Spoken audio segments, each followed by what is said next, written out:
هادي له وأشهد أن لا إله إلا الله وحده لا شريك له وأشهد أن محمدا عبده ورسوله أما بعد قال الله تعالى في القرآن العظيم والفرقان المجيد والذين جاهدوا فينا لنهدينهم سبلنا وإن الله لمع المحسنين قال نبينا صلى الله عليه وسلم في خير الحديث كتاب الله أفضل الجهاد أن يجاهد الرجل نفسه وهواه أو كما قال السلام. அன்பிற்கினிய அருமை சகோதர சகோதரிகளே, அல்லாஹுடைய மாபெரும் அருளால் நாம் எல்லாம் இந்த ஜும்மாவுடைய நேரத்தில் ஒன்று குழும்பி இருக்கிறோம். அல்லாஹ் நம்முடைய எண்ணங்களை தூய்மையாக்கி உள்ளத்தை விசாலப்படுத்தி எதை கேட்கிறோமோ அதன் அடிப்படையில் வாழ்க்கையில் அமல் செய்கிற நல்லதொரு பக்குவத்தை அல்லாஹ் நம் அனைவருக்கும் தந்தல் புரிவானாக. அன்பார்ந்த இஸ்லாமிய உறவுகளே, இன்றைய தேதியில் எல்லா ஊடகங்களிலும் ஹாட் நியூஸாக இருக்கிற செய்தி, ஒரு 3 தினங்களுக்கு முன்பாக காஷ்மீர் பஹல்காமில் நடந்த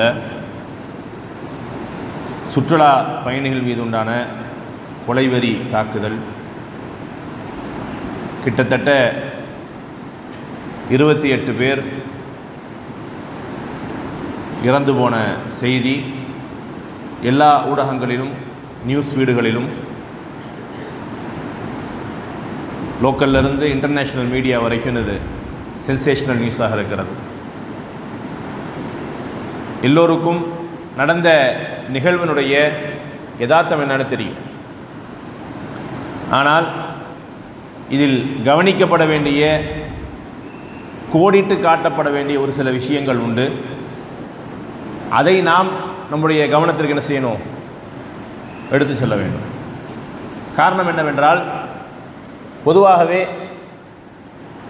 சமூகத்தில் எங்கே குழப்பங்கள் ஏற்பட்டாலும், இது போன்ற வன்முறை வெறியாட்டங்கள் நடந்தாலும், அந்த உலகத்தில் எங்கே நடந்தாலும் சரி, அதற்கு ஒரு வகையான சாயம் பூசப்படுவதுண்டு.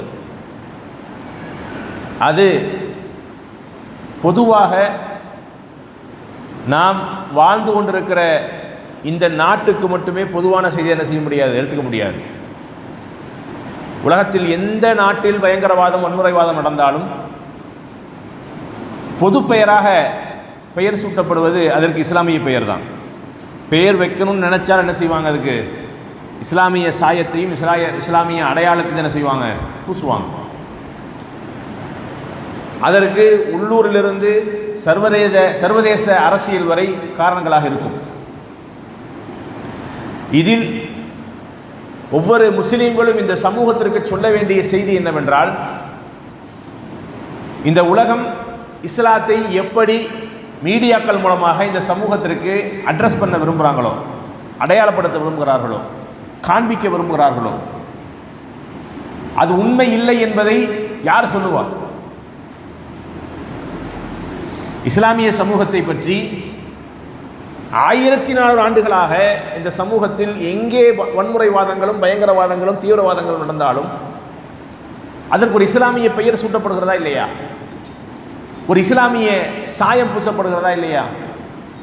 ஒரு கார்ட்டூன் போட்டால் கூட அந்த கார்ட்டூன் எப்படி இருக்கும்? தலப்பாய் அணிந்து தொப்பி போட்டு தாடி வைத்து ஒரு இஸ்லாமிய சாயலோடு இருப்பதற்கு என்ன காரணம்? இது அடிப்படையில் என்ன சிந்தனை இந்த உலகத்திற்கு பிரதிபலிக்க செய்கிறது? யோசிக்கணுமா இல்லையா? இந்த சமூகத்தின் மீது தொடர்ச்சியாக சொல்லப்படுகிற குற்றச்சாட்டுகள் உண்மையாது? இதை யார் எடுத்து சொல்லுவா? இந்த சமூகம் எதை காட்சிப்படுத்துகிறதோ, எதை இந்த உலகத்திற்கு காண்பிக்கிறதோ அது உண்மை இல்லை, போலி. கடந்த நிகழ்வில் கூட அது ஒரு பெரிய வலியா? ஆம். பெரிய ரணமா? ஆம். 28 உயிர் மாண்டிருப்பது என்பது, அநியாயமான முறையில் கொல்லப்பட்டிருப்பது என்பது யாரும் அதை ஒத்துக்க மாட்டாங்க, முஸ்லீம் கூட ஒத்துக்க மாட்டாங்க. அது எல்லோருடைய உணர்வுகளை எப்படி பாதிக்குமோ அதே போன்று முஸ்லீம்களுடைய உணர்வையும் பாதிக்கும். இந்திய இறையாண்மைக்கு அது எதிரானதாக எப்படி எல்லா மக்களும் பார்க்கிறார்களோ அதே போன்றுதான் முஸ்லீம்களை பார்க்கிறார்கள். முஸ்லீம் சமூகத்தில் அடிப்படையில் இருக்கிற கடைநிலையில் இருக்கிற முஸ்லீம் கூட அதை ஆதரித்தோ அதை ஊக்கப்படுத்தியோ உற்சாகப்படுத்தியோ பேசுவதற்கு இஸ்லாம் அதை ஒருபொழுதும் அனுமதிக்காது. ஏன்? இஸ்லாம் வன்முறைவாதங்களுக்கும் தீவிரவாதங்களுக்கும் பயங்கரவாதங்களுக்கும் எதிரான மார்க்கம் என்பதுதான் உண்மை. அப்படி இருக்கும் பொழுது எல்லோருக்கும் இருக்கிற ஒரே கொதிநிலை தான், எல்லோருக்கும் வருகிற ஒரே கோபம் தான், எல்லோருக்கும் வருகிற ஒரே ஆத்திரம் தான். ஆனால் எப்படி எங்கே பிரித்து காண்பிக்கப்படுகிறது மீடியாக்கள் வாயிலாக? இவர்கள் முஸ்லிம் தீவிரவாதிகள். ஏன் எப்படி சொல்றீங்க? அவங்க முஸ்லீமானு பார்த்து பார்த்து தான் சுட்டாங்க, பேரை கேட்டு தான் சுட்டாங்க, ட்ரெஸ் அவுத்து பார்த்து தான் சுட்டாங்க என்று அநியாயமான முறையில் உண்மைக்கு புறம்பாக இருக்கிற நடைபெறாத ஒரு காரியத்தை இந்த சமூகத்திற்கு நீங்க அட்ரஸ் பண்ண நினைக்கிறீங்கன்னு சொன்னா உங்களுடைய நோக்கம் என்ன? குறைந்தபட்சமாக நீங்கள் அரசியல் ஆதாயம் இதன் மூலமாக நீங்க தேடுறீங்க. மத துவேஷம், இஸ்லாமோபியாவுடைய சிந்தனையை நீங்க எங்கிருந்து ஊக்குவிக்க ஆரம்பிக்கிறீங்க? எப்படி இன்றைக்கு இந்த உலகத்தில் வாழுகிற எல்லோரும் அதை எதிர்ப்பான சிந்தனையில் பார்க்கிறார்களோ அதே மனநிலையில் முஸ்லீம்களும் பார்க்கிறாங்க. யாராவது ஒருவர் ஆதரவாக கருத்து சொல்லி பார்க்க முடியுமா? அதற்கு நேர் எதிராக என்ன செய்ய முடியும்? லட்சக்கணக்கான மக்கள் இது தப்பு, இது அநியாயம், இதற்கு நேர் மாற்றமாக இஸ்லாமிய ஆட்சியாக இருந்தால் அவர்கள் கொல்லப்படுவதற்கு தகுதியானவர்கள். அநியாயமான ஒரு உயிரை கொலை செய்வதற்கு இஸ்லாம் யாரையும் அனுமதிக்காது. இப்படி இருக்கிற உணர்வுகளை சொல்லித்திருக்கிற மார்க்கத்தில் தொடர்ச்சியாக என்ன சிந்தனை நீங்க மக்களுடைய உள்ளத்தில் விதைக்க ஆரம்பிக்கிறீங்க? ஆனால் இன்றைக்கு இருக்கிற சூழல் நேர் எதிர்புறமாக இருக்கிறது. நீங்க என்னதான் மீடியாக்கள் ஏதோ ஒரு உரம் பரப்பி கொண்டிருந்தாலும் உண்மையை பார்த்திருப்பாங்களா இல்லையா? அந்த ட்ராமால நேரடியாக பாதிக்கப்பட்டிருப்பாங்களா இல்லையா? அவர்களுடைய வார்த்தைகள் இன்றைக்கு என்ன செய்கிறது? இஸ்லாம் என்ன என்பதை, முஸ்லீம்கள் யார் என்பதை அட்ரஸ் பண்ணுகிறது. அவர்கள் சொல்லுகிற வார்த்தை என்ன? இல்லை, மீடியாக்கள் தவறாக என்ன செய்கிறது? சித்தரிக்கிறது. அங்கு இருந்த லோக்கல் மக்கள் தான், முஸ்லீம்கள் தான், காஷ்மீரி மக்கள் தான் எங்களுக்கு உறுதுணையாகவும் ஆதரவாகவும் இருந்திருக்கிறார்கள். எங்களுடைய பாதுகாப்பை அவர்கள் தான் உறுதி செய்திருக்கிறார்கள். எத்தனை பேர் சொல்கிறார்கள் இந்த செய்தியை? சுற்றுலா பயணிகளில் நிறைய மக்களுடைய வார்த்தைகளை நீங்க எடுத்து பாருங்க. இன்றைக்கு ஊடகங்கள் போலியான ஒரு பிம்பத்தை கிரியேட் பண்ணுகிறது, சித்தரிக்கிறது, ஆதாயங்களை தேடுகிறார்கள். உண்மை அல்ல, அது உண்மை அல்ல, உண்மைக்கு புறம்பான வார்த்தைகள் அதெல்லாம். ஏன்? நாங்கள் தான் அந்த இடத்தில் இருந்திருக்கிறோம், நாங்கள் தான் பாதிக்கப்பட்டோம். எங்கள் குடும்பத்தில் ஒரு சில உயிர்கள் இழந்திருக்கிறது. இறந்திருக்கோம், நாங்கள் எங்க அப்பாவை இறந்திருக்கிறேனா, என் அண்ணனை இறந்திருக்கிறேனா, என் தம்பி இறந்திருக்கிறேனா அப்படின்னு சொல்லி ஒவ்வொரு குடும்பத்தில் இழந்தவருடைய இழப்பை பதிவு செய்கிற நேரத்தில் அதை சொல்றாங்க. அவங்க மீடியாக்கள் தவறாக காட்சிப்படுத்துகிறது. அப்படியெல்லாம் இல்லை. எந்த வன்முறைவாதிகளும் எந்த தீவிரவாதியும் எங்கள்கிட்ட பேர் கேட்கல, நாங்கள் பார்க்கல, அது பேர் கேட்கல, அதுதான் உண்மை. நாங்கள் பார்த்தோம், எங்கிருந்தோ வந்து தாக்குதல் நடந்தது, சத்து மடிவதை தான் நாங்கள் பார்த்தோம், சத்தத்தை தான் கேட்டோம். நாங்கள் எங்கள் ட்ரெஸ்ஸை கலைஞ்சு பார்க்கவோ, எங்களோட பெயரை கேட்கவோ, எங்களுக்கு இஸ்லாமிய அடையாளம் வெளிப்படுத்துவதை அவர்கள் பார்க்கவோ கிடையாது. ஒரு சில செய்திகளை நீங்கள் பார்க்கலாம். கேரளாவை சார்ந்த ஒரு சகோதரி தன் தந்தை இழந்திருக்கிறார், ராஜேந்திரன் என்று சொல்லக்கூடிய தந்தை. கிட்டத்தட்ட ஒரு 6 நிமிடத்தினுடைய காணொலி அது. நாங்கள் ஒரு பெரிய ட்ராமாவில் இருந்தோம். என் தந்தை நான் இந்த பாதிப்பில் இழந்திருக்கிறேன்.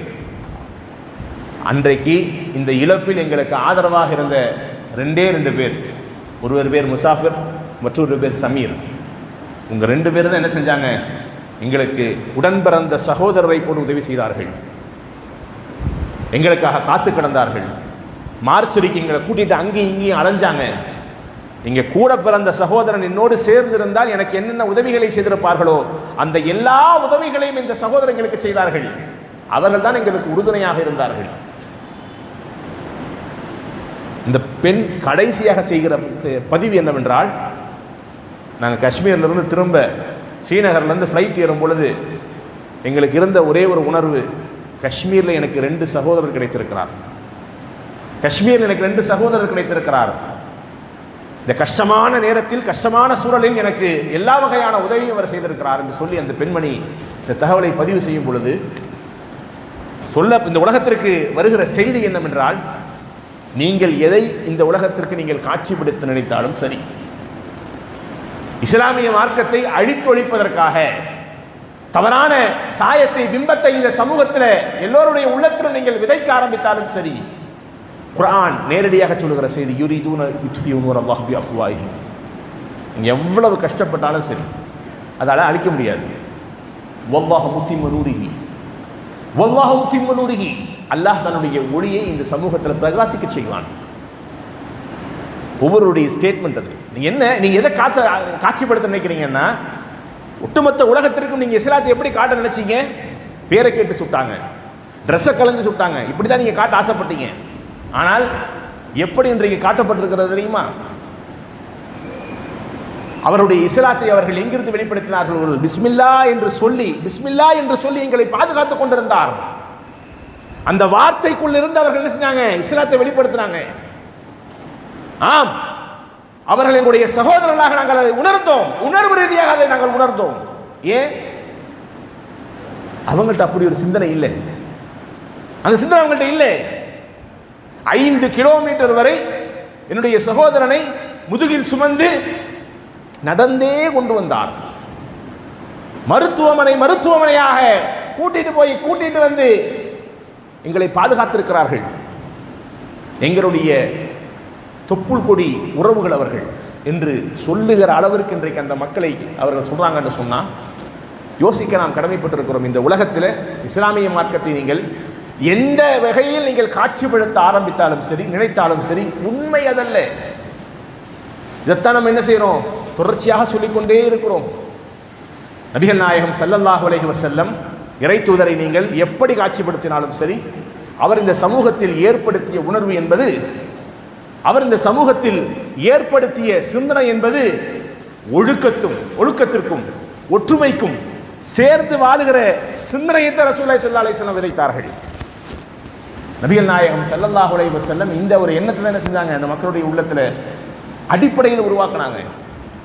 அநியாயமான ஒரு உயிரை வதைப்பதை இஸ்லாம் ஒருபொழுதும் அனுமதிக்காது. இந்த வாசகங்கள் தான் காஷ்மீரில் இருக்கக்கூடிய ஒட்டுமொத்த உலமாக்களுடைய அந்த போர்டில் இருக்கக்கூடிய அன்றைக்கு பேசப்பட்ட உரையிலும் தொகுக்கப்பட்ட செய்தி தான். மன் கத்ர நஃப்ஸன் பிகைரி நஃப்ஸின் அவ் ஃபஸாதின் ஃபில் அர்த் ஃபகஅன்னமா கத்ர அன்னாஸ ஜமீஆ. இந்த உலகத்தில் ஒரு ஆத்மாவை அநியாயமான முறையில் ஒருவர் கொள்வாரையானால், அவர் இஸ்லாமிய அடையாளத்தோடு அதை செய்வாரையானால், ஒட்டுமொத்த இஸ்லாம் அவரை எப்படி பார்க்க சொல்லுது? குர்ஆன் அவரை எப்படி பார்க்க சொல்கிறது? இறைத்தூதர் ஸல்லல்லாஹு அலைஹி வஸல்லத்துடைய நபிமொழி எப்படி பார்க்க சொல்கிறது? கஅன்னமா கத்ர அன்னாஸ ஜமீஆ.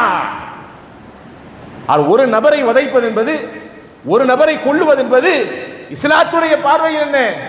அநியாயமாக முறையில் அது நடந்ததுன்னா ஃபகஅன்னமா கத்ர அன்னாஸ ஜமீஆ, உலகத்தில் வாழுகிற எல்லா மனிதர்களையும் கொன்றதற்கு சமம். இப்படி சொல்லுகிற மார்க்கம் எப்படி உலகத்தில் எல்லா இடங்களிலும் வன்முறைவாதத்தையும் பயங்கரவாதத்தையும் தீவிரவாதத்தையும் ஆதரிக்கும்? ஆதரிக்காது. ஏன்? பல சூழல்களில் முஸ்லிம்கள் அவருடைய பயங்கரவாதத்தை வெளிப்படுத்தி இருக்கிறார்கள். அதெல்லாம் எங்கிருந்து பார்த்தாங்க? இந்த உலகம் எப்படி அதை காண்பிக்க நினைத்தாலும் நேர் ஆப்போசிட்டா காட்டியிருக்கிறாங்க. சமீபத்தில் நடந்த வயநாட்டினுடைய நிலச்சரிவில் மிகப்பெரிய வன்முறைவாதம் கட்டவிழ்த்து விடப்பட்டது. எப்படி? ஒரு பெண்ணுடைய அறிவிப்பின் மூலமாக. இந்த பெண்ணுடைய அறிவிப்பு என்ன? இந்த பெண்ணுடைய ஸ்டேட்மெண்ட் என்ன? இதோ இந்த இடர்பாட்டில் நிறைய பேர், நிறைய குழந்தைகள் தாய் இழந்திருக்கிறார்கள். நான் பால் கொடுக்கிற நிலையில் இருக்கிறேன், என்னுடைய பாலை நான் கொடுக்குற பால் என்ன செய்யுங்க, பச்சை குழந்தைகள் தான் என்ன செய்ய நான் டொனேட் பண்ண ரெடியாக இருக்கிறேன் அப்படின்னு சொல்லி ஒரு பெண் ஸ்டேட்மெண்ட்டாக கொடுத்தாங்க. நீங்கள் எந்த வன்முறைவாதத்தை இந்த சமூகத்தினுடைய தலையில் வைத்து திரிக்க ஆரம்பிக்கிறீர்களோ அதற்கு நேர் எதிர்முறமாகத்தான் இந்த சமூகம் ரியாக்ட் பண்ணி இருக்கிறது. ஒட்டுமொத்த மீடியாவும் அதை கவர் பண்ணுகிறது. அவங்களுக்கு முடிஞ்ச என்ன செய்யறாங்க, ஒத்துழைப்புகளை இந்த சமூகத்தின் மீது கொடுக்க ஆரம்பிக்கிறாங்க.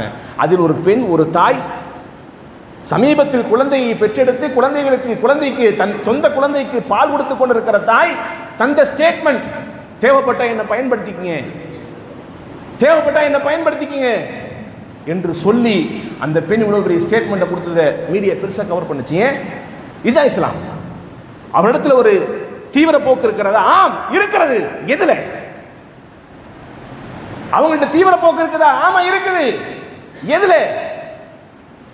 26 பேர் 28 பேர் கொல்லப்பட்டார்களா இல்லையா? இந்த 28 பேர்ல ஒரு தனி மனிதர் சையத் ஹுசைன் ஷா, சையத் ஹுசைன் ஆதில் ஷா தனியா தெரிகிறாரா? இல்ல. ஏன்?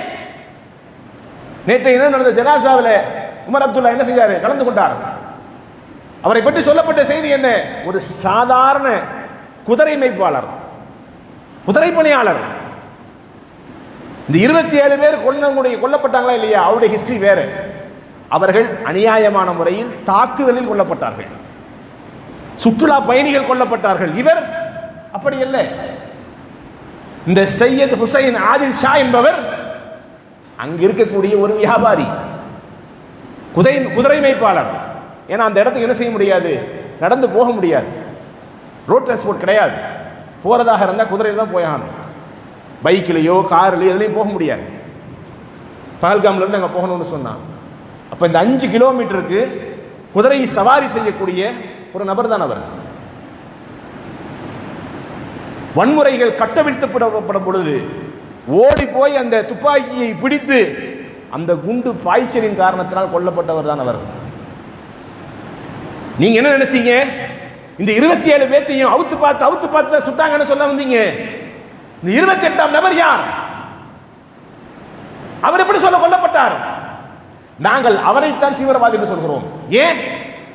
அவர் இந்த சமூகத்தில் எல்லாத்தையும் பாதுகாக்கிறதுக்காக வேண்டி தன்னுடைய தீவிரத்தன்மையை வெளிப்படுத்தினார். அந்த அடக்குமுறைக்கு எதிராக தான் யார் என்பதை வெளிப்படுத்தினார். தனக்கு மார்க்கம் என்ன சொல்லியிருக்கு என்பதை வெளிப்படுத்தினார். அதில் அவர் தீவிரவாதி தான், அவர் பயங்கரவாதி தான். அல்லாஹுடைய பாதையில் ஜிஹாதுடைய யதார்த்தத்தை புரிந்திருப்பவர். மன் நஹ்யாஹா, குர்ஆன் சொல்லுகிறதை யார் இந்த உலகத்தில் அநியாயமான முறையில் ஒரு கொலையை செய்கிறாரோ ஃபகஅன்னமா கத்ல الناس ஜமீஆ, எல்லோரையும் கொன்றதற்கு சமம். வமன் நஹ்யாஹா, அவர் செஞ்சாரா இல்லையா? ஓடி பாஞ்சு போய் துப்பாக்கியை பிடிச்சாரா இல்லையா? பிடிச்சு குண்டடிபட்டாரா இல்லையா? அதற்குண்டான ஆதாரம் இதுதான். குர்ஆன் அதை சொல்லுகிறது. ஃபமன் நஹ்யாஹா, இந்த உலகத்தில் யார் ஒரு மனிதரை பாதுகாப்பதற்காக வேண்டி, இந்த உலகத்தில் யார் ஒரு மனிதரை பாதுகாப்பதற்காக வேண்டி முயற்சிகளை எடுக்கிறாரோ ஃபகஅன்னமா அஹ்யா الناس ஜமீஆ, அவர் இந்த உலகத்தில் வாழுகிற எல்லா மனிதர்களையும் வாழ வைப்பதற்கு சமமாவார். இப்ப நீங்க இந்த உலகத்திற்கு எதை காட்ட விரும்புறீங்க, எது காட்டப்படுகிறது தெரியுதா? இப்படி நீங்கள் எந்த இடர்பாடுகளை எடுத்தாலும் சரி, அதுக்கு பின்னாடி ஒரு இஸ்லாமிய சமூகத்தில் வாழ்கிற முஸ்லீம் இருப்பார், பெரும் தீவிரவாதியாக, பெரும் வன்முறைவாதியாக, பெரும் பயங்கரவாதியாக. உங்களுடைய பார்வையில் இஸ்லாம் தீவிரவாதத்தையும் வன்முறைவாதத்தையும் பயங்கரவாதத்தையும் போதிக்கிறது எதில்? அநியாயத்திற்கு எதிராக குரல் கொடுப்பதில், பாதிக்கப்படுகிற நேரத்தில் பாதுகாப்பினுடைய அரணாக வந்து நிற்பதில், ஒரு சமூகத்திற்கு பெரிய இடர்பாடுகள் ஏற்படும் பொழுது அவர்களை காப்பாற்றுவதில் இஸ்லாம் தீவிரவாதத்தை போதிக்கத்தான் செய்கிறது. அதைத்தான் செய்கிறாங்க. நீங்க இந்த சமூகத்தை காட்ட நினைக்கிற விதம் வேறு, காட்சிப்படுத்துவது வேறு, காட்சியாவது வேறு. யோசிக்க நாம் கடமைப்பட்டிருக்கிறோம். நபிகள் நாயகம் ஸல்லல்லாஹு அலைஹி வஸல்லம் அந்த சமூகத்தை அப்படித்தான் உருவாக்குனாங்க. சின்ன சின்ன சின்ன சின்ன விஷயத்தில் ரசூலை எப்படி அந்த மக்களை சரி பண்ணாங்கன்னு பார்க்கறதுக்கு நிறைய செய்திகள் உண்டு, நிறைய நிகழ்வுகள் உண்டு. நீங்க எப்படி காட்சிப்படுத்துறீங்க? 23 வருஷமா முகமது எத்தனை செஞ்சுக்கிட்டு இருந்தாரு? என்ன செஞ்சுக்கிட்டு இருந்தாரு? அந்த மக்களுக்கு தீவிரவாத பயிற்சி கொடுத்தார், அவர்களை தீவிரவாதிகளாக மாற்றி அமைத்தார். போய் பாருங்க வரலாறு போய் பாருங்க. நபிகள் நாயகம் ஸல்லல்லாஹு அலைஹி வஸல்லம் அப்படி ஒரு சிந்தனையை இந்த சமூகத்தில் விதைத்ததாக ஒரு வரலாறை பார்க்க முடியாது. ரசூலுல்லாஹி ஸல்லல்லாஹு அலைஹி வஸல்லம் அதற்கு நேர் எதிர்ப்புறமாக சொன்ன வார்த்தையை நீங்கள் என்ன செய்யலாம்? ஹதீஸ்களில் பார்க்கலாம். இன்னல்லாஹ ரஃபீக்கும், அல்லாஹ் ரொம்ப மென்மையானவன். யுஹிப்புர் ரிஃப்க மாலா யுஹிப்பு அலல் உன்ஃப். ரசூலுல்லாஹி ஸல்லல்லாஹு அலைஹி சொன்ன, அதாவது இஸ்லாத்தை ஐடென்டிஃபை பண்ணுவதற்கு, அடையாளப்படுத்துவதற்கு உண்டான மிகச்சிறந்த வார்த்தை இது. இஸ்லாம்னா என்ன? ஒரு டெஃபினேஷனை சொல்லுங்க. இந்த வார்த்தை போதுமானது. இன்னல்லாஹ யுஹிப்புர் ரிஃப்க், அல்லாஹ் ரஃபீக்கும், அல்லாஹ் மென்மையானவன், மென்மையை விரும்புகிறான். அல்லாஹ் மென்மையை விரும்பினானா இல்லையா? அந்த அல்லாஹ் மென்மைக்கு கொடுக்காத எதையும் அல்லாஹ் வன்மத்திற்கு கொடுக்கவே இல்லை. இப்போ என்ன அர்த்தம்? இஸ்லாம் மென்மையான மார்க்கம், லேசான மார்க்கம், சாஃப்டான மார்க்கம். மென்மைக்கு கொடுக்காத அல்லாஹ் எதையுமே வன்மத்திற்கு கொடுக்கவே இல்லை. வன்மத்தில் ஒண்ணு இல்லைன்னு அர்த்தம். கோபத்தையும் ஆத்திரத்தையும் வெறியையும் வெளிப்படுத்துவதற்கு முன்பாக இஸ்லாம் மறந்துரு, மன்னிச்சிரு, விட்டு கொடு, பெருசுபடுத்தாத, இதை சொல்லித்தான் முஸ்லிம்களை வளர்த்து எடுத்திருக்கிறது. சொல்லி இருக்குது. ஆனா உணர்வு ரீதியாக அந்த உணர்வு வெளிப்படுகிற நேரத்தில் ரசூலை எப்படி கண்ட்ரோல் பண்ணாங்கன்னு பாருங்க.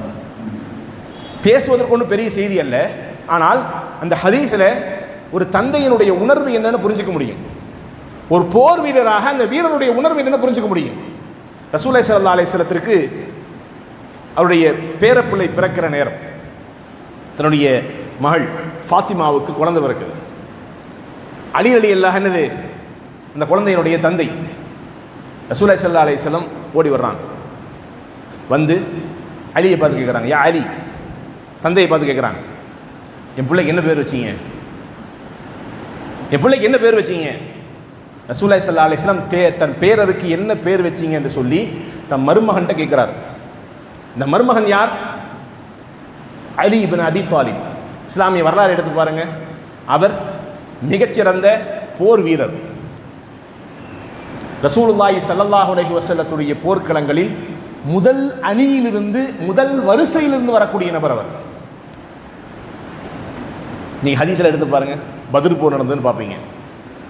போர் நடக்குதுன்னு சொன்னால் எடுத்தன சண்டை போட மாட்டாங்க. அதற்கு முன்பாக முபாரசா என்று நடக்கும். ஆகச்சிறந்த போர் வீரர் என்ன செய்வாங்க? இந்த பகுதியிலிருந்து தேர்ந்தெடுத்து அனுப்புவாங்க. அந்த பகுதியிலிருந்து ஆகச்சிறந்த போர் வீரர் தேர்ந்தெடுத்து குதிரையை வருவாங்க. 2 பேரும் நேரடியாக முதல்ல சண்டை போடுவாங்க. இந்த அணியிலிருந்து ஒரு 3 பேர் வருவாங்க, அந்த அணியிலிருந்து ஒரு 3 பேர் வருவாங்க, 2 பேர் வருவாங்க, 5 பேர் வருவாங்கன்னு என்ன செய்வாங்க? நேரடியாக மோத விடுவாங்க. அப்படி முபாரசாவுக்கு ரசூலுல்லாஹி ஸல்லல்லாஹு அலைஹி வஸல்லம் மோத விடுகிற நபர்களில் முதலாம் நபர் யார் என்றால் அலி இப்னு அபி தாலிப் ரலியல்லாஹு அன்ஹு. அவ்வளவு பெரிய போர் வீரர் அவர், பெரும் போர் வீரர். அப்படிப்பட்ட போர் வீரராக இருக்கிற ஒரு தந்தைக்கு குழந்தை பிறந்திருக்கிறது. அவர் தான் தன் பிள்ளைக்கு பேர் வைக்க ஆசைப்படுறாரு. ரசூலுல்லாஹி ஸல்லல்லாஹு அலைஹி வஸல்லம் வந்து கேட்குறாங்க, என்னங்க பேர் வச்சிருக்கிறீங்க, என்ன வைக்கலான்னு இருக்கிறீங்க? இப்போ அவர் சொல்றாரு, யா ரசூலல்லாஹ், ரொம்ப ஆசைப்பட்டு ஒரு பேர் வைக்கிறேன். என்ன? அல்லாஹ்வுடைய தூதரே, அவருக்கு பேரே போர் தான், ஹர்ப். அவருக்கு பேரே போர் தான், யா ரசூலல்லாஹ், ஹர்ப். ரசூலுல்லாஹ் சொன்னாங்கல்ல, அப்படி இல்லை, அவருக்கு பேர் ஹசன், இதான் நீங்கள் பேராக வைக்கணுங்கிறாங்க. சரி, அல்லாஹ்வுடைய தூதர் சொல்லிட்டாங்க, என்ன செய்ய முடியாது, மாற்றுக்கிறதெல்லாம் சொல்ல முடியாது. இறை தூதர் சொல்லுவது யார்? இறை தூதர். சரி யா ரசூலல்லாஹ் அப்படின்னு போயிடுறாங்க. அடுத்து ஒரு ஆம்பளை பிள்ளை பிறக்குது. இந்த தடவை கண்டிப்பாக அந்த பேரை வச்சே ஆகணும்னு தான் வர்றாரு. ரசூலுல்லாஹி ஸல்லல்லாஹு அலைஹி வஸல்லம் கேட்குறாங்க, அடுத்த குழந்தை பிறந்த உடனே கேட்குறாங்க, ஏங்க குழந்தைக்கு என்னங்க பேர் வச்சுருக்கீங்க? அல்லாஹ்வுடைய தூதர், எந்த மாற்றம் இல்லை, சேம் அதே பேர் தான், ஹர்ப், போரும் தான் பேர் வச்சிருக்கிறாங்க. இவ்வளவு பெரிய வெறி அவருக்கு இல்லை. பிறந்ததிலிருந்தே போர் பயிற்சி எடுத்த ஒரு போர் வீரர் அவர். போர் பயிற்சி எடுத்த போர் வீரர் அவர். அதனால அவருக்கு அந்த உணர்வு அதிகமாக இருந்துச்சு. அதனால தான் தன் பிள்ளைக்கு மறுபடியும் அதே பேரை வைக்கிறார். யார சொல்ல, இந்த பிள்ளைக்கு ரெண்டாவது பிள்ளைக்கு அதான் யார சொல்ல பேர் என்ன பேர்? ஹர்ப். போர் தான் யார சொல்லலாம், ரசூல் அல்லா. அவர் பேர் ஹுசைன். நீங்க ஹுசைன் தான் பேர் வைக்கணும். நான் சரி யார சொல்லலாம். திரும்ப என்ன செய்யறாங்க, போறாங்க. மூன்றாவதாகவும் அல்லாஹுடைய அருளால் அவருக்கு ஆண் பிள்ளை பிறக்கிறது. ரசூலுல்லாஹி ஸல்லல்லாஹு அலைஹி வஸல்லம் வர்றாங்க. ரசூலுல்லாஹ் கேட்குறாங்க, இப்போ என்னங்க பேர் வச்சிருக்கீங்க? அல்லாஹுடைய தூதரே, எனக்கு இப்போவும் ஹர்புன்னு தான் மனசில் இருக்குது. அவருக்கு பேர் போர் தான். ரசூலுல்லாஹ் சொன்னாங்கல்ல, அவருக்கு பேர் முஹ்சின். ஹசன், ஹுசைன், முஹ்சின். அலி ரலியல்லாஹுடைய மூணாவது பிள்ளைக்கு பேர் அதுதான். ரசூலுல்லாஹ் அதான் பேரை நாங்கள் மறுபடியும் என்ன செஞ்சாங்க, திரும்ப போயிட்டாங்க. அதை தான் பேராக வச்சாங்க. ஏன் இந்த செய்தியை சொல்கிறேன் என்றால், இதில் ரெண்டு விஷயம் படிக்க வேண்டியது இருக்குது. ஒன்று, ரசூலுல்லாஹி ஸல்லல்லாஹு அலைஹி வஸல்லம் பிள்ளைக்கு பேர் வச்சு என்ன பேர் வச்சிருக்கேன்னு யார்கிட்ட கேட்டாங்க? தந்தை இடத்துல கேட்டாங்க. சுப்ஹானல்லாஹில் அஸீம். இன்று வரைக்கும் தந்தைகளுக்கு கிடைக்காத ஒரு செய்தி அது. வாய்ப்பு எந்த பிள்ளைகளுக்கு என்னது, வாப்பாமாருக்கு பேர் வைக்கிறது ரைட் சேர்றதில்லை. மனைவிமார்களே என்ன சொல்கிறாங்க, கஷ்டப்பட்டு 10 மாதம் நான் சுமந்து வைப்பேன், நீங்கள் பேர் வைப்பீங்களா? நீங்கள் பேர் வைப்பீங்களா? அதெல்லாம் முடியாது. என்ன செய்கிறாங்க, எந்த தாய்மார்களும் தந்தைமார்களுக்கு பேர் வைக்கிறதுக்கு என்ன செய்யறதில்லை, ரைட் சேர்றதில்லை. ஆனால் இஸ்லாமிய வரலாறு அடிப்படையில், இஸ்லாமிய அனுமதியின் அடிப்படையில் பிள்ளைகளுக்கு யார் பேர் வைக்க வேண்டும்? தந்தை தான் பேர் வைக்கணும், வாப்பா தான் பேர் வைக்கணும். கடைசியாக சான்ஸ் என்ன கிடைக்குது, 5 பேர் சொல்லுங்க, ஒன்று நான் சூஸ் பண்ணுறேன். அந்த 5 பேர் சொல்கிற ரைட்ஸ் தான் என்ன செய்ய முடியுது, கணவனால் வாங்க முடியுதே தவிர தன் மகனுக்கு தானாக ஒரு பேர் வச்சதாக என்னது ரொம்ப கம்மி, ரொம்ப கம்மி. யோசிக்க நாம் கடமைப்பட்டிருக்கோம். ரசூலுல்லாஹி ஸல்லல்லாஹு அலைஹி வஸல்லம் அதான் என்ன செஞ்சாங்க, தன் மகள்கிட்ட கூப்பிட்டு கேட்கல என்ன பேர் வச்சிருக்கிறீங்கன்னு, தம் மருமகன்ட்ட தான் கூப்பிட்டு கேட்டாங்க. பிள்ளைகிட்ட தகப்பட்ட தான் கூப்பிட்டு கேட்டாங்க, என்ன பேர் என்ன பேர் என்ன பேருன்னு. முதல் செய்தி. ரெண்டாவது செய்தி, ரசூலுல்லாஹி ஸல்லல்லாஹு அலைஹி வஸல்லம் அவருக்கு எவ்வளவுதான் ஆசை இருந்தால் கூட போர் அப்படிங்கிற ஒரு பேரை சமூகத்தில் என்ன செய்யல, ரசூலுல்லாஹ் அட்ரஸ் பண்ண விரும்பவே இல்லை. அவருக்கு திரும்ப திரும்ப ரசூலுல்லாஹ் வச்ச பேர் பாருங்க, ஹசன், ஹுசைன், முஹ்சின். அழகு, அழகானவர், நல்ல பண்புள்ளவர். இதைத்தான் ரசூலுல்லாஹி ஸல்லல்லாஹு அலைஹி வஸல்லம் பேரா வச்சாங்க. அதான் ரசூலுல்லாஹ் சொன்னாங்க, பேரை வச்சு நல்ல பேரை வைங்கன்னாங்க, அழகான பேரை வைங்கன்னாங்க. அல்லாஹுடைய தூதர் பெயரளவில் கூட, பேரில் கூட ரசூலுல்லாஹி ஸல்லல்லாஹு அலைஹி வஸல்லம் வன்முறை இந்த சமூகத்தில் ஆசைப்படலைங்க, விரும்பலைங்க. அது தன் குடும்பத்தில் அவ்வளவு பெரிய போர்ப்படை தளபதியாக இருந்து கூட அலி ரலியல்லாஹு தன்னுடைய பிள்ளைக்கு போர் என்று பெயர் வைக்கும் பொழுது வைக்காதீங்கன்னு சொன்னாங்க. அப்படிப்பட்ட மார்க்கத்தில் இருந்து கொண்டு இந்த மார்க்கம் வன்முறைவாதத்திற்கும் தீவிரவாதத்திற்கும் பயங்கரவாதத்திற்கும் ஆதரவாக பேசுகிறதுன்னு சொல்றதுல எந்த நியாயமும் கிடையாது, எந்த நியாயமும் கிடையாது.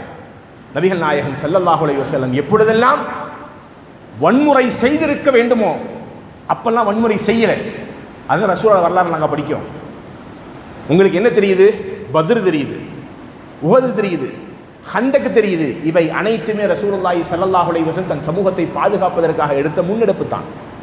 அனைத்துமே டிஃபென்சிவ் தான், அஃபென்சிவ் தான், தடுப்பதற்காக தற்காப்புக்காக செய்த போர்க்களங்கள் தான் அது. ஆனால் ரசூல் ஸல்லல்லாஹு அலைஹி வஸல்லம் உண்மையிலேயே எப்போ சண்டை போட்டிருக்கணும், எப்போ பழி தீர்த்திருக்கணும்? ஹுதைபியால பழி தீர்த்திருக்கணும், ஹுதைபியால பழி தீர்த்திருக்கணும். நபிகள் நாயகம் ஸல்லல்லாஹு அலைஹி வஸல்லம் ஒரு சர்வாதிகாரியாக, வன்முறைவாதியாக, தீவிரவாதியாக, பயங்கரவாதியாக இந்த சமூகத்தில் அடையாளப்படுத்தப்பட வேண்டும் என்றால் அன்றைக்கு ரசூலுல்லாஹி ஸல்லல்லாஹு அலைஹி வஸல்லம் வாள் ஏந்தி இருந்தால் சொல்லலாம், மேபி சொல்லலாம். ஏன் 3000 பேர் உம்ரா செய்வதற்காக வேண்டி மக்காவிலிருந்து நடந்து, மதீனாவிலிருந்து நடந்து மக்கா வரை வந்து ஹுதைபியாவில் தடுக்கப்பட்டு போகக்கூடாது, இந்த வருஷம் நீங்க உம்ரா செய்யக்கூடாது, திரும்ப போங்கன்னு சொன்ன பொழுது அழுதுட்டு போனாங்களா இல்லையா? அழுதுட்டு போனாங்களா இல்லையா?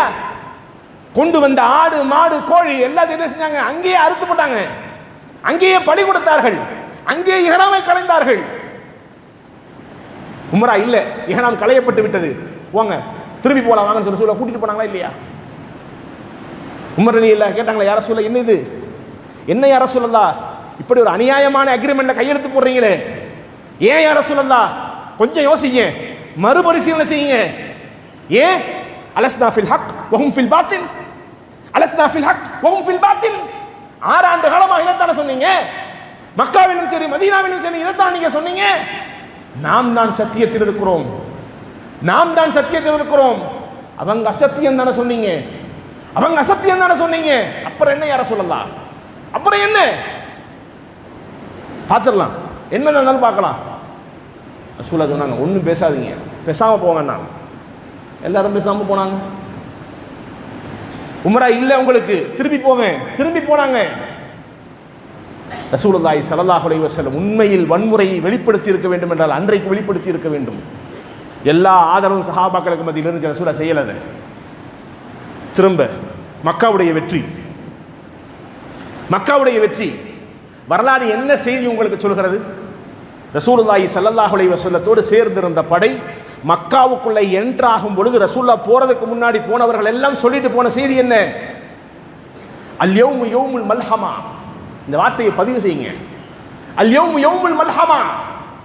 மக்காவுக்குள்ளார முஸ்லிம்கள் குதிரையில போகும் பொழுது அவர்கள் ஆக்ரோஷமாக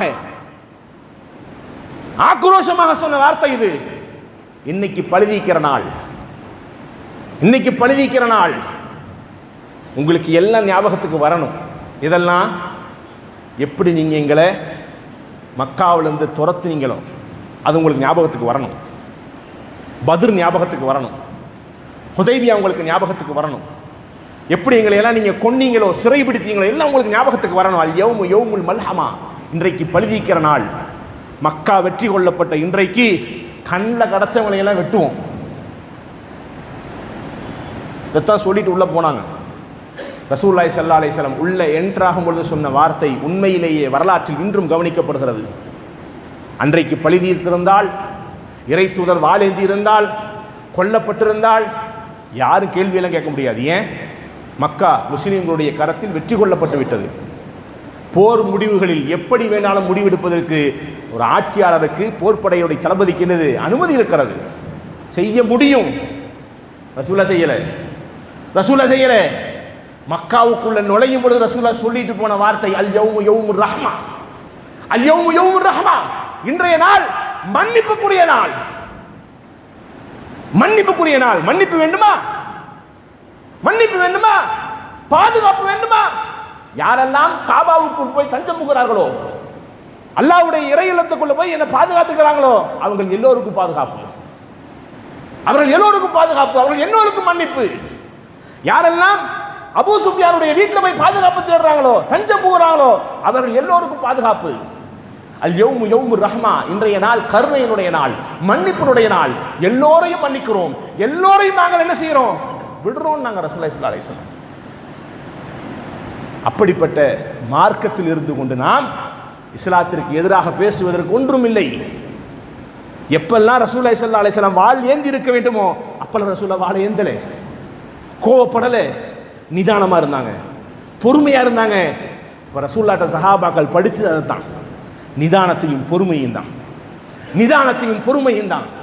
அல்லாஹ் இந்த உலகத்தில் மென்மைக்குத்தான் எல்லா கூலிகளையும் தருகிறான், மன்னிப்புக்குத்தான் அல்லாஹ் எல்லா கூலிகளையும் தருகிறான். ரசூலுல்லாஹி ஸல்லல்லாஹு அலைஹி வஸல்லம் கடைசி வரை சொன்ன செய்தி அது.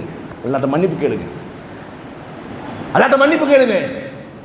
இந்த உலகத்தில் நீங்க யாரையாவது பாதிக்கப்படுத்தி இருந்தால் அவங்கள்ட்ட மன்னிப்பு கேளுங்க. அவர்கள் மன்னிக்காத வரை எல்லாம் உங்களை மன்னிக்க மாட்டான். இந்த உலகத்தில் யாரையாவது நீங்க பாதிக்கப்படுத்தி இருந்தால், கஷ்டப்படுத்தி இருந்தால், நோவினைப்படுத்தி இருந்தால், வருத்தப்படுத்தி இருந்தால், கண்ணீர் வர வைத்திருந்தால், ஏமாற்றி இருந்தால், திருடி இருந்தால், அவர்களுக்கு துரோகம் செய்திருந்தால் அவங்க மன்னிக்காதவரை எல்லாம் மன்னிக்க மாட்டான். அவர்கள் மன்னிக்காதவரை எல்லாம் மன்னிக்க மாட்டான். யாரெல்லாம் இந்த உலகத்தில் பாதிக்கப்பட்டிருக்கிறார்களோ அவர்களுக்கும் அல்லாஹ்வுக்கும் மத்தியில் எந்த திரையும் கிடையாது. அவர்களுக்கும் அல்லாஹ்வுக்கும் மத்தியில் எந்த திரையும் கிடையாது. அவர்கள் அல்லாஹ்விடத்திலே கையேந்தி, யா அல்லாஹ் இப்படியெல்லாம் நான் பாதிக்கப்பட்டிருக்கிறேன், என்னை பாதுகாத்தருள் யா அல்லாஹ், அவனை பழிதீர்த்தே ஆகணும் யா அல்லாஹ், மறுமையில் அவனை நான் சும்மா விட மாட்டேன் யா அல்லாஹ்னு சொல்லி யாரெல்லாம் பாதிக்கப்பட்ட இடத்திலிருந்து அல்லாஹ்விடத்திலே கையேந்துகிறார்களோ அல்லாஹ் என்ன செய்ய மாட்டான்? அவர்கள் கையேந்தியதை எல்லாம் என்ன செய்ய மாட்டான்? கொடுக்காமல் இருக்க மாட்டான், கொடுக்காமல் இருக்க மாட்டான். ரசூலுல்லாஹி ஸல்லல்லாஹு அலைஹி வஸல்லம் சொன்னாங்க, குல்லு லைஃபின் முத்ததஅஃபின் லவ் அக்ஸமு அலல்லாஹி லஅபர்ரா, லவ் அக்ஸமு அலல்லாஹி லஅபர்ரா. எவ்வளவு அழுத்தமான வார்த்தை தெரியுமா இது? இந்த உலகத்தில் யாரெல்லாம் அநியாயமான முறையில் பாதிக்கப்படுத்தப்பட்டு, ஏமாற்றப்பட்டு, நிர்மூலமாக்கப்பட்டு கையேந்துகிறார்களோ, யா அல்லாஹ் அவனை சும்மா விட்டுறாத, யா அல்லாஹ் என்ன பாதிக்கப்படுத்திட்டு அவனை சும்மா விட்டுறாத என்று சொல்லி யாரெல்லாம் கையேந்துகிறார்களோ லவ் அக்ஸப அலல்லாஹி லஅபர்ரா, அல்லாஹ் மீது அவர்கள் சத்தியமிட்டு அல்லாஹ்விடத்திலே கேட்டால் அல்லாஹ் அவர்களுக்கு கொடுக்காமல் இருக்க மாட்டான். யோசிக்க நாம் கடமைப்பட்டிருக்கிறோம். இப்படி ஒரு மார்க்கத்தில் இருந்து கொண்டு இந்த மார்க்கம் வன்முறைவாதத்திற்கும் தீவிரவாதத்திற்கும் ஆதரவான மார்க்கம் என்று சொல்லுவதற்கு எந்த அடிப்படையும் கிடையாது. எனவே நாம் இந்த மார்க்கத்தை பற்றி மக்களுக்கு எடுத்துச் சொல்லுகிற இடத்தில் நாம் இருக்கிறோம். நாம் அதை சொல்லுகிற துணி என்பது மோடு, எந்த மோடில் சொல்றது, அதை செயல்படுத்துவதன் மூலமாக மட்டும்தான் சொல்ல முடியும். நீங்கள் நோட்டீஸ் அடித்து எல்லாத்துக்கும் போய் விநியோகம் செய்யணுங்கிற தேவையெல்லாம் இல்லை. நீங்கள் புக்கு போடணுங்கிற அவசியமெல்லாம் இல்லை. நம்ம இஸ்லாத்தை இஸ்லாம் சொல்லுகிற அளவில் அதை ஃபாலோ பண்ண போதுமானது. அல்லாஹ் ரப்புல் ஆலமீன் இஸ்லாமிய மார்க்கத்தை உண்மையாக புரிந்து செயல்படுகிற மக்களாக அல்லாஹ் உங்களையும் என்னையும் ஆக்கி அருள் புரிவானாக. வாஹிரு தஅவானா அல்ஹம்துலில்லாஹி ரப்பில் ஆலமீன். அஸ்ஸலாமு அலைக்கும் வரஹ்மத்துல்லாஹி வபரகாத்துஹு.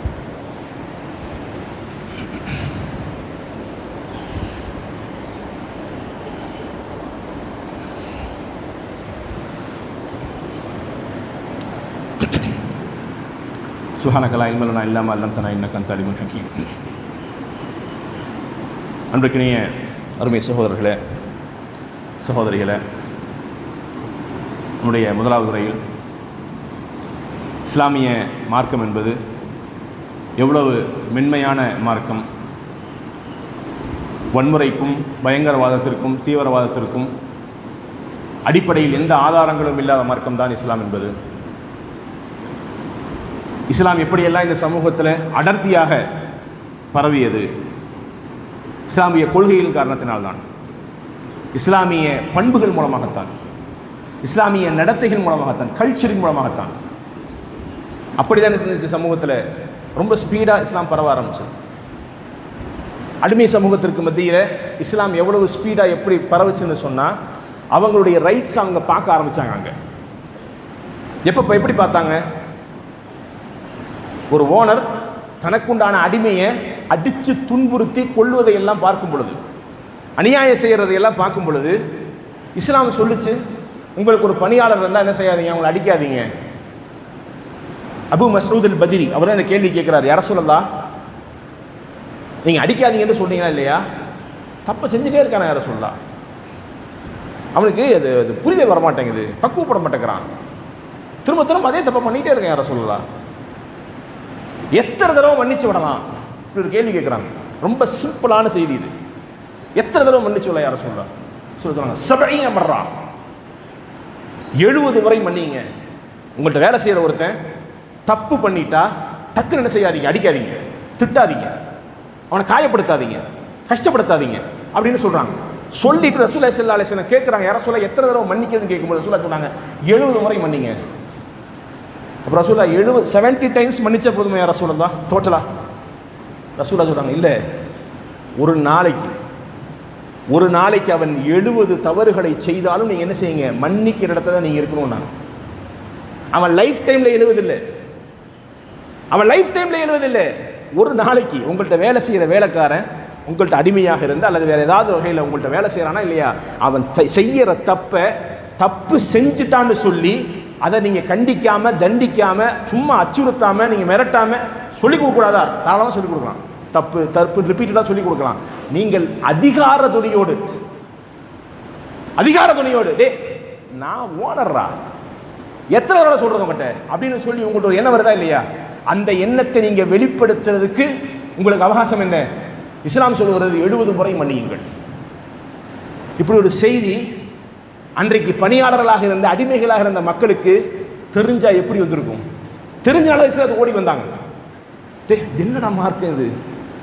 ஒரு இடத்துல போட்டு மண்ணில் போட்டு புரட்டி எடுக்கிறான், நெஞ்சுக்கு மேலே கல்லை வச்சு அமுத்துறான், கால்நடைகளை விட மோசமாக மதிக்கிறான், வெயில் நிற்க நிப்பாட்டிட்டு போகிறான், பாரத்தை சுமத்துறான் மேலே. இப்படி எல்லாம் செய்யும் பொழுது ஒரு பக்கம் அவனுடைய உணர்வுகளையும் உரிமைகளையும் என்ன செய்யுது, கொஞ்சம் கூட அதில் என்னது அநியாயம் செய்யக்கூடாதுங்கிறதுல ஒரு இஸ்லாம் அவ்வளவு கான்ஷியஸாக இருக்குதுன்னு சொல்லி இஸ்லாத்துக்கு மக்கள் ஓடி ஓடி வர ஆரம்பித்தாங்க.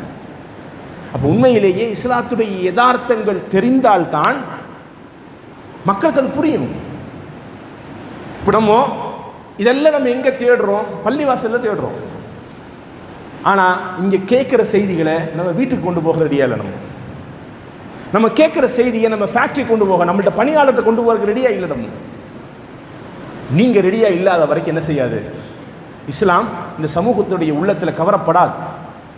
என்றைக்கு நாம் இஸ்லாத்தை வெளிப்படுத்த ஆரம்பிக்கிறோமோ, அதை யதார்த்தத்தை உணர்ந்து நாம் செயல்படுத்த ஆரம்பிக்கிறோமோ, அப்போ ஆட்டோமேட்டிக்காக என்ன செய்யும்? ஃபிகர் அவுட் ஆக ஆரம்பிக்கும், எல்லாத்துக்கும் தெரிய ஆரம்பிக்கும்.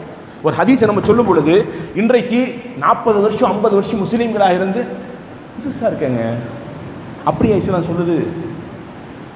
ஒரு சில செய்திகளை சொல்லும் பொழுது, நாம் இந்த செய்திகளை ஹதீஸாகவே சொல்லும் பொழுது அதை ஆச்சரியமாக பார்க்குற நிறைய மக்கள் உண்டு. ஒரு நபரை தப்பாக குறை காணாதீங்க. ஒருத்தர் தப்பு செஞ்சுட்டாருன்னு சொன்ன செய்யாதீங்க. தப்பா ஒரு சகோதரன் என்ன செய்யாது, தப்பாக குறை காணாதீங்க. எது வரைக்கும் குறை காணக்கூடாது? 70 காரணங்களை பொருத்தி பாருங்கள். அவன் தப்பு செஞ்சிருப்பாங்கிறதுக்கு இல்லை, தப்பு செஞ்சிருக்க மாட்டாங்கிறது. நீ கண்ணால் ஒரு விஷயத்தை பார்க்குறீங்க, அது தப்புன்னு தெரியுது உங்களுக்கு. அவரை பார்க்குறீங்க, நீ என்னது ஒரு வட்டி கடையிலேருந்து இறங்குறாங்க கீழே. இவர் அந்த பாயில் பள்ளிக்கு வருவார், அந்த பாய் பள்ளி ஒரு வட்டி கடையிலேருந்து கீழே இறங்கும் பொழுது நம்ம என்ன நினைப்போம்? இதெல்லாம் மனுஷனா, தாடி தொப்பி வச்சு ஏமாத்துறான், எல்லாத்தையும் ஸ்ப்ரெட் பண்ண ஆரம்பிப்போம். இஸ்லாம் சொல்லுது, நீ கண்ணில் பார்த்துட்டு இல்லையா, அதுக்கு நீ 70 காரணங்களை பொருத்திப்பாரு, அவன் அந்த தப்பை செஞ்சிருக்க மாட்டான்னு சொல்லி. அதுக்கு என்ன அர்த்தம்? ஏதோ அட்ரஸ் கேட்க உள்ளே போயிருப்பான், இல்லை வண்டியை பார்க் பண்ணலாமான்னு கேட்க போயிருப்பான், இல்லை சில்லறை வாங்க போயிருப்பான் உள்ளார. இப்படி 70 காரணங்களை பொருத்திப்பாரு. அந்த 70மே உனக்கு சூட் ஆகலையா, கண்டிப்பாக இந்த காரணமெல்லாம் இருக்காது. அவன் தப்பு தான் பண்ணியிருக்காங்கிற முடிவுக்கு வர்றதுக்கு முன்னாடி நீ என்ன முடிவுக்கு வரணும்னா, அந்த ரீசன் என்ன எனக்கு தெரியல, கடந்து போயிடும். தப்பான எண்ணம் கொள்ளாத. இஸ்லாத்தினுடைய வாழ்வியல் இது, இஸ்லாமிய வாழ்வியல் இது. ஒருத்தரை பற்றி தப்பா நினைக்காத.